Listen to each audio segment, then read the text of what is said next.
तो हम किस समाज में रह रहे हैं, जिस समाज में ये पता चलता है कि एक नाबालिग के साथ यहाँ पर दुष्कर्म हो रहा है, उसकी मदद के बजाय उसके साथ दुष्कर्म करने लग जाते हैं। एक और जहाँ पूरा देश बेटियों के लिए न्याय की गुहार लगाने के लिए इन दिनों सड़कों पर है, तो वहीं दूसरी ओर देहरादून के आईएसबीटी बस अड्डे में एक नाबालिग के साथ 5 लोगों द्वारा सामूहिक दुष्कर्म किया जाता है।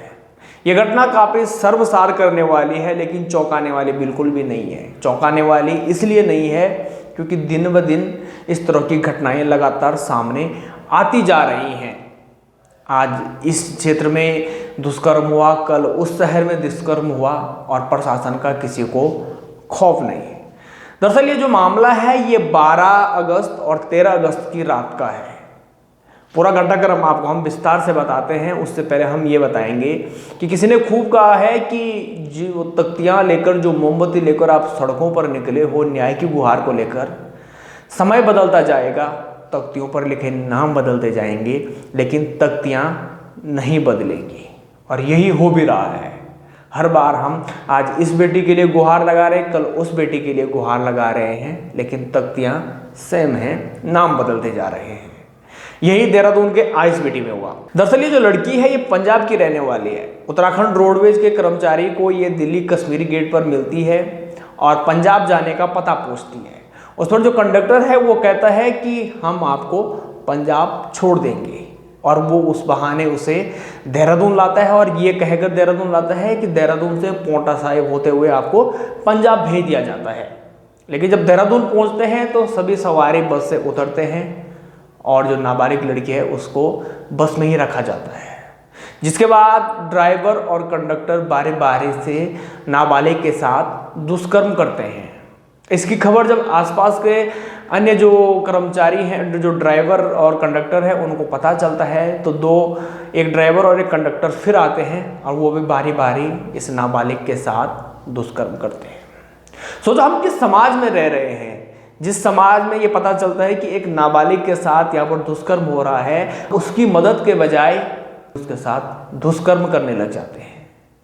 फिर जब जो कंडक्टर है वो कैश जमा कराने कैशियर के पास जाता है और कैशियर को भी ये बात बताता है, तो कैशियर भी आता है और वो भी अपनी दानवता दिखाता है।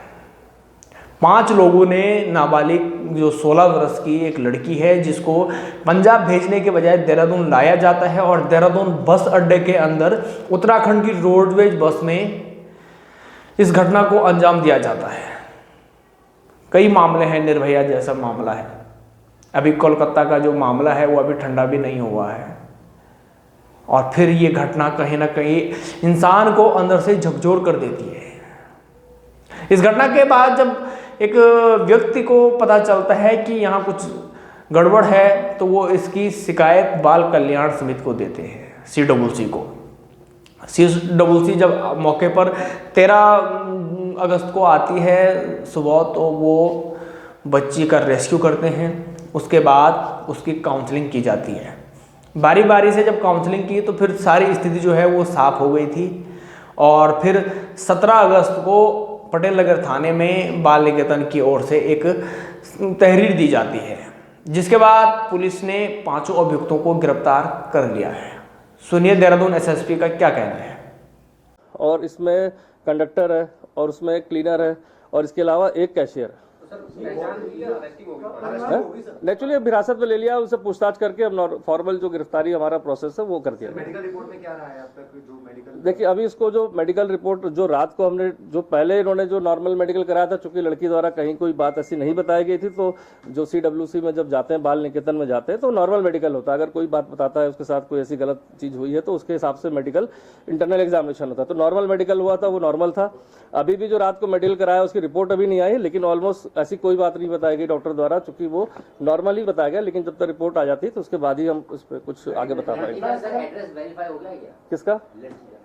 हाँ, अब इसमें बहुत इंपॉर्टेंट बात ये थी कि सुबह जब मॉर्निंग में मैं स्वयं गया और अपने साथ अपनी खुद एक टीम भी ले गया उसके साथ, इसलिए कि थोड़ा सा और जानकारी बच्चे से कर ली जाए। 2-2.5 घंटे में पूछने के बाद उसका एक गांव बता रही थी अपना नाम, कि एक गांव के पास का नाम बताया। उस थाने पे भी हमने संपर्क किया, कोई गुमशुदगी वहाँ है कि नहीं है, तो वहाँ इस तरह कोई गुमशुदगी नहीं थी।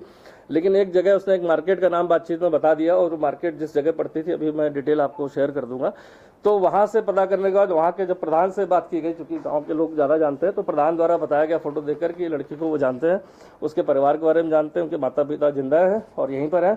और प्रधान द्वारा बताया गया कि वो निरंतर बीच बीच में लड़की चली जाती है, और 7 बार करीब उसका कहना है कि मैं खुद अलग अलग जगह से उसको लेके आया हूँ। और उनके पिताजी से भी बात हो गई, वो लोग अभी वहाँ से चल दिए और यहाँ मेरे ख्याल से देर शाम तक पहुँच जाएंगे। वहीं इस पूरे घटनाक्रम का संज्ञान महिला आयोग ने भी लिया है। सुनिए महिला आयोग का क्या कहना है। आज जैसे जानकारी मिली है कि ISBT देहरादून में एक बच्ची के साथ सामूहिक दुष्कर्म हुआ है, तो जानकारी मिलते ही तुरंत ही मैं बच्ची से मिलने किशोरी गृह गई हूँ देहरादून के, और बच्ची से बातचीत भी की है। तो इस प्रकार से अगर इस तरह की घटना बहुत ही निंदनीय घटना है और किसी बच्ची के साथ इस तरह का रेप होना, तो पुलिस भी लगातार सभी अपराधियों को चिन्हित कर लिया है। CWC की टीम भी लगातार काउंसलिंग कर रही है उस वाली, उसके परिजनों के जानकारी नहीं मिल पा रही है, तो लगातार बच्ची से पूछा जा रहा है कि उनके परिजनों तक कैसे पहुंचा जाए, उनका पता जैसे चले। वैसे मूल रूप से वो उत्तर प्रदेश की बच्ची है, और पुलिस भी लगातार इसमें जो भी अपराधी हैं उनको चिन्हित करके उनके कठोर कार्रवाई कर रही है। उत्तराखंड राज्य महिला आयोग भी उस बच्ची के साथ में है, और आवश्यकता पड़ी तो महिला आयोग भी अपनी टीम गठित करेगा। इसमें लगातार इसमें छानबीन करके उसके परिजनों तक पहुंचने की कोशिश करेंगे। हम न्याय मांगते रहेंगे और दरिंदे अपनी दरिंदगी दिखाते रहेंगे। यही सब कुछ हमारे समाज में इन दिनों चल रहा है। ISBT की जो घटना है ये पूरी तरह से झकझोर करने वाली है। इससे पहले उधम सिंह नगर से भी एक घटना सामने आई थी, और लगातार ऐसी घटनाएं सामने आती जा रही हैं, और प्रशासन का खौफ दूर दूर तक दिखाई नहीं दे रहा है। इस शर्मनाक घटनाक्रम को लेकर आपका क्या कहना है, आप हमें कमेंट में जरूर बताएं, और बने रहे हमारे साथ।